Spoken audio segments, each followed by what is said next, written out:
हर हर महादेव।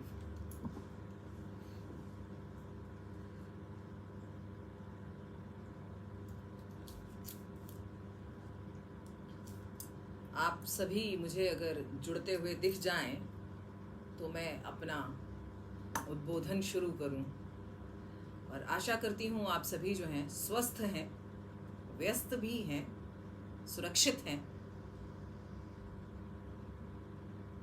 और हेल्दी हैं।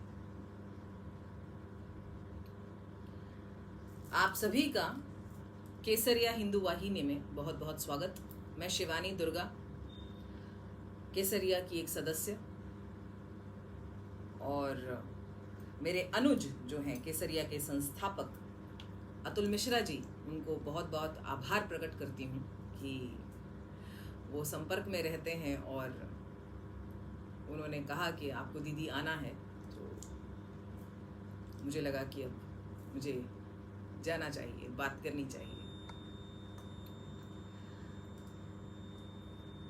हमारे केसरिया के परिवार की इतनी अच्छी प्रगति हो रही है, इतनी सारे स्टेट्स में अब जो है केसरिया ही केसरिया है, और यही हमारा लक्ष्य है कि हर जगह केसरिया हो, भारत फिर से केसरिया हो जाए। लेकिन वो तभी हो सकता है कि जब हम सभी का लक्ष्य एक हो। जो भरा नहीं है भावों से, बहती जिसमें रसधार नहीं, वो हृदय नहीं वो पत्थर है जिसमें स्वदेश का प्यार नहीं। अर्थात स्वदेश यानी भारत, भारत भूमि जहां हमारा जन्म हुआ है। भारत यानी कि सनातन सभ्यता। भारत यानी कि विश्व गुरु, जिसने जीवन के गूढ़ रहस्य पूरे विश्व को सिखाए, समझाए, सनातन को समझाया। सनातन क्या है? जीवन जीने की इस कला को पूरे विश्व को देने वाला एक ही स्थान, भारत। अनेकों पुण्य जब एकत्र होते हैं तब भारत में जन्म होता है, और अनेकों पुण्य जब होते हैं तो भारत में एक सनातनी के यहां जन्म होता है, जो हृदय से सनातनी है, जिसकी सोल सनातनी है। सनातन का अर्थ क्या है? क्या सनातन का अर्थ हिंदू होना है? क्या सनातन का अर्थ हिंदू धर्म है? या सनातन का अर्थ जीवन जीने की एक पद्धति है, एक कला है? या सनातन इतना व्यापक है कि जो हमें सत्य से मिलवाता है? तो सत्य है सनातन, सदैव है सनातन। जो कभी खंडित नहीं किया जा सकता वो है सनातन। जो अखंड है वो सनातन है। जो सर्व व्यापक है वो सनातन है। जिसका न आदि है न अंत है वो सनातन है। जो साकार होकर भी निराकार है वो सनातन है।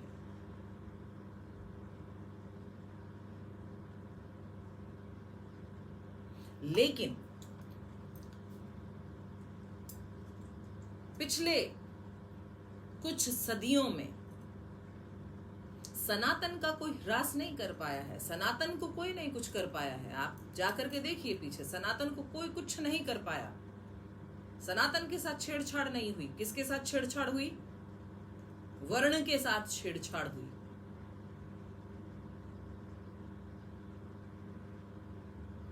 इस बात को समझिएगा कि छेड़छाड़ हमारे साथ कहां हुई है। क्या हिंदू के साथ छेड़छाड़ हुई है? क्या सनातन के साथ छेड़छाड़ हुई है? सनातन को कोई नहीं छेड़ सकता।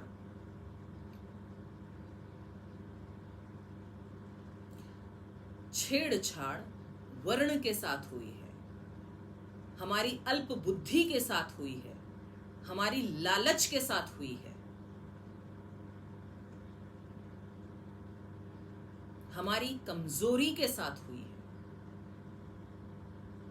जब आपके शत्रु को आपका कोई वीक पॉइंट पता चल जाता है तो शत्रु वहां वार करता है आपको। अब वो कुछ भी हो सकता है, फिजिकल भी हो सकता है और मेंटल भी हो सकता है। आप कहीं पर मेंटली वीक हो सकते हैं, कहीं पर फिजिकली वीक हो सकते हैं। तो वार वहीं होता है और वार वहीं लगता भी है जहां पर कहीं पर भी वीकनेस होती है, कहीं पर कमजोरी होती है किसी चीज की। जब शरीर का भी एक अंग कमजोर होता है तो तकलीफ उसी में होती है। इसी तरह से हमारा सनातन सत्य, सनातन धर्म है, सिस्टम है, और इसमें जो सबसे बड़ा गेम खेला गया that was divide and rule policy. उन्होंने हमारे बीच में आकर के बहरूपीय बन करके, किसने? विधर्मी ने बहरूपीय बन के हमारे बीच में घुसे और हमारे ही लोगों को हमसे दूर कर दिया, भाई भाई में मतभेद कर दिया,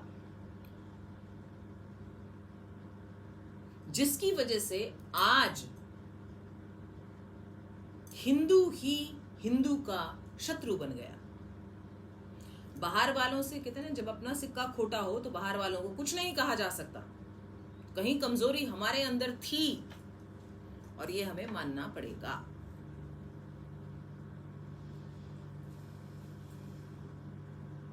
हमने अपनी कमजोरियों की वजह से, अपनी लालच की वजह से बहुत सी चीजों को खोया है।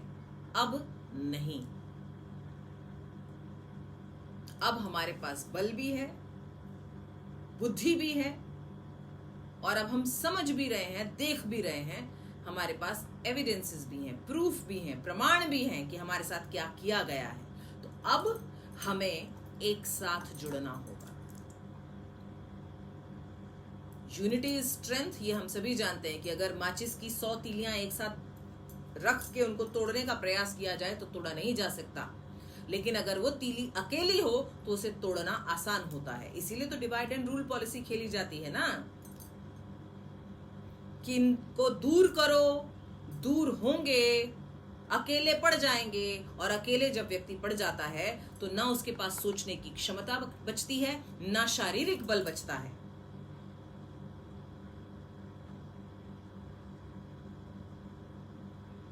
तो दोनों तरह से वीक करने के बाद हम पर प्रहार किया गया, हमारे साथ धोखा किया गया, और इस धोखे के हम शिकार हुए। तो क्या आप ये चाहते हैं इस धोखे के शिकार हमारे बच्चे भी बने? आप देख रहे हैं पिछले कितने दिनों में क्या क्या घटनाएं हुई हैं।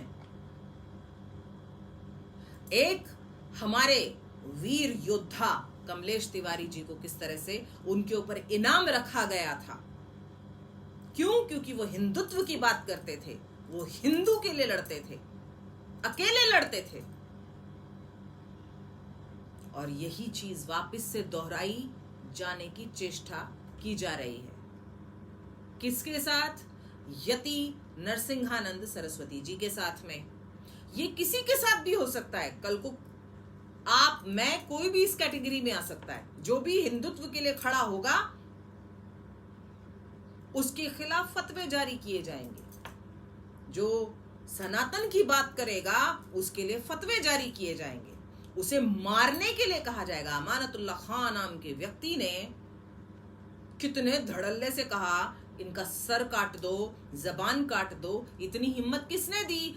जिस भूमि पर रहते हैं वो हिंदुस्तान कहलाती है, वो भारत भूमि है, यानी कि वो भारतीय जो सनातन है उसकी है, सनातन सभ्यता की भूमि है। और वहां पर एक विधर्मी, एक सनातनी को ऐसी धमकी दे जाता है, और हम सुनकर अगर चुप बैठ जाते हैं तो हम पर लानत है, हम पर थू है। आज वो इसीलिए बोल जाते हैं क्योंकि हमारे अंदर फूट डली हुई है। तो अपनी इस गलती को हमें देखना होगा और अपनी इस कमजोरी को हमें दूर करना होगा, और वो तभी किया जा सकता है कि जब हम सब एकजुट हो जाएं, ऐसे कि कोई बाहर का व्यक्ति हमारे अंदर घुस ना सके। जिहाद कहां नहीं हो रहा है। लड़कियों की हालतें देख रहे हैं आप, बहरूपिये बनकर घुस रहे हैं। अब ये लोग हिंदू बनकर घुस रहे हैं, प्रोफाइल्स में लड़कियों को बहला फुसरा रहे हैं, हिंदू बनकर के फेक आईडीज बनाए जा रहे हैं। फंसाने के बाद शादी की जाती है, शादी करने के बाद उसको प्रेग्नेंट किया जाता है लड़की को, और उसके बाद उसको धक्का मार दिया जाता है। अभी रिसेंट में एक केस हुआ जिसमें एक बच्ची 18 साल की है, उसको खुद को इतना बड़ा बेटा है, 18 साल की लड़की के साथ शादी करता है कोई मुस्लिम, और फिर उसके बाद आज वो लड़की उस बच्चे के साथ में टॉयलेट में रहने की जिंदगी बिता रही है। उसकी मजबूरी है कि उसको टॉयलेट में रहना पड़ रहा है। क्यों? क्योंकि उसने एक मुस्लिम से शादी की। फिर और पढ़ी लिखी लड़कियां भी इनके झांसे में आ जाती हैं। क्योंकि फिजिकल अट्रैक्शन है, यहां पर फिजिकल अट्रैक्शन काम कर रहा है। जिस भी चीज से ना शत्रु का दिमाग वहां चलता है कि जहां जिसकी जो कमजोरी हो इसी से इसको पकड़ो। फिजिकल अट्रैक्शन बीमारी बन गया ऐसी लड़कियों के लिए जो केवल फिजिक देखकर या फिजिकल इसमें आकर आकर्षित होती हैं, और उसके बाद में उनके साथ में खेल हो जाता है। क्या करेंगे उसके बाद में? कितने उदाहरण दें? निकिता तोमर का एक उदाहरण है। किस लिए? क्योंकि उसने मना कर दिया। अपनी हर एक बहन, मां, बेटी के लिए खड़े रहिए। एक भी हल्का भी कोई रोता है, हल्का सा भी कोई चूं करे तो खड़े होना है। ऐसा नहीं कि कुछ बड़ी घटना होगी उसके बाद में हम कुछ करेंगे। ये तो वो पुलिस वाला काम हो जाएगा कि पुलिस तो तब आती है जब सारा गेम खत्म हो जाता है और हीरो ही सारा काम करके चला जाता है। तो ये रियल लाइफ है, रील नहीं है ये। रियल लाइफ में रियली कुछ करना पड़ता है। केवल हीरोगिरी ऐसे नहीं दिखाई जा सकती। रियलिटी में हीरो बनना होगा, और रियलिटी में अपनी हर मां, बहन, बेटी के लिए खड़े होना होगा। आवाज बुलंद करनी होगी, आवाज उठानी होगी। हर महिला, हर बच्चा, हर बच्ची अपने आप को भारत के एनवायरनमेंट में सुरक्षित महसूस करनी चाहिए। तब होगा ये असली भारतवर्ष। तब होगा, तब वो एकता समझ में आएगी कि एकजुट हो गए हैं हिंदू।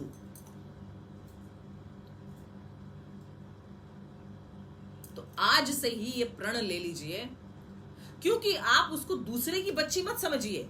जब किसी के साथ ऐसा होता है तो आप उसे दूसरे की बच्ची की नजर से मत देखिए।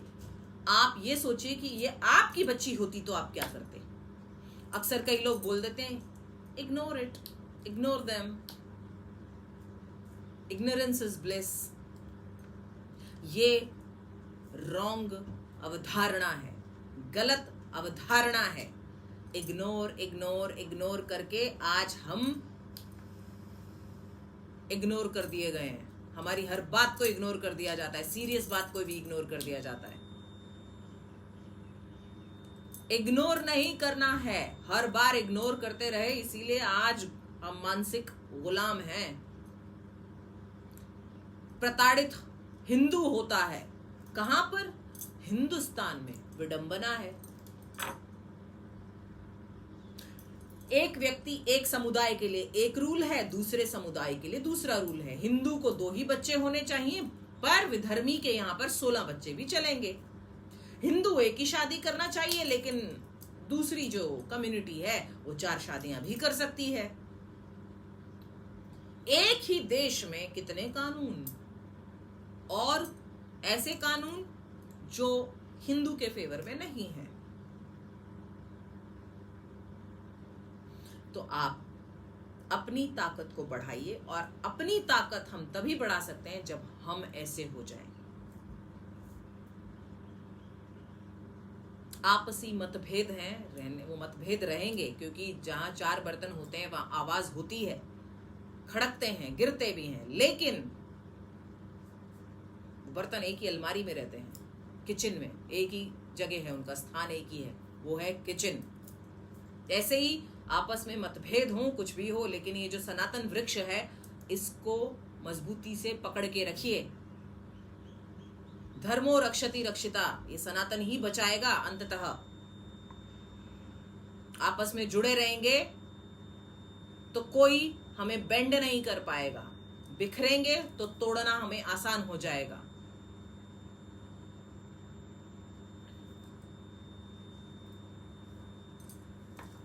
इस तरह की घटनाएं ना घटें, उसके लिए एक ही इलाज है कि आप सब जुड़ें, और जरा सा कुछ होता है तो बुलंद आवाज उठाएं और सब मिलकर उठाएं। एक भी व्यक्ति अपने आप को असुरक्षित महसूस ना करे भारत में। और केसरिया इस कार्य को लेकर के बहुत अच्छे से काम कर रहा है। इसके लिए मैं अतुल मिश्रा जी को बहुत बहुत बधाई देना चाहती हूँ, और आशीर्वाद भी देना चाहती हूँ सभी सदस्यों को, और माँ भगवती और महादेव के चरणों में प्रार्थना करती हूँ कि केसरिया ऐसे ही उत्तरोत्तर प्रगति करे और महिलाओं को सुरक्षा मिले। केसरिया के पास जब वो आए, केसरिया में आए, तो उन्हें सुरक्षित महसूस हो। उनके लिए अगर उन्हें कुछ तकलीफ होती है तो हम सब खड़े हैं। आप अपने आप को अकेला महसूस ना करें, आप अपने आप को निराश्रित महसूस ना करें, आप अपने आप को जो है बलहीन महसूस ना करें। आपका बल जो है आपके अंदर तो है ही, लेकिन आपका बल हम भी हैं, हम सब भी आपके साथ में हैं, और आप हमारे साथ में हैं, ये हमारा विश्वास है।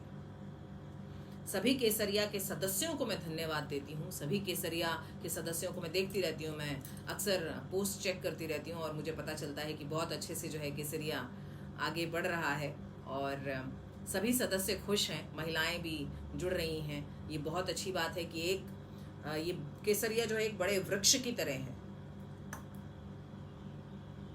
जिसके नीचे हम सब खड़े हो सकते हैं, और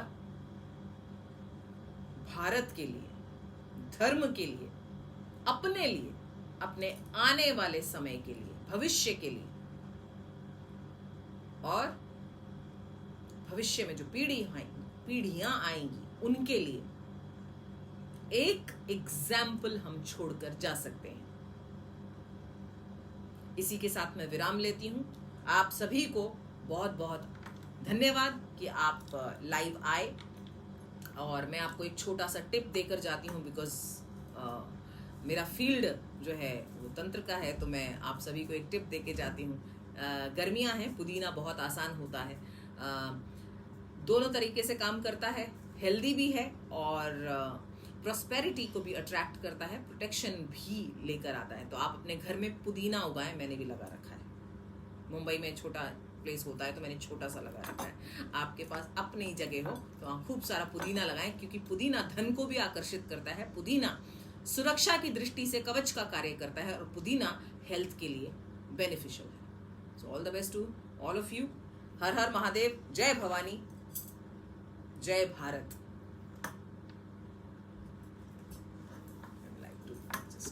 Finish it. Just finish here, down there. No, that's it. This is the last one.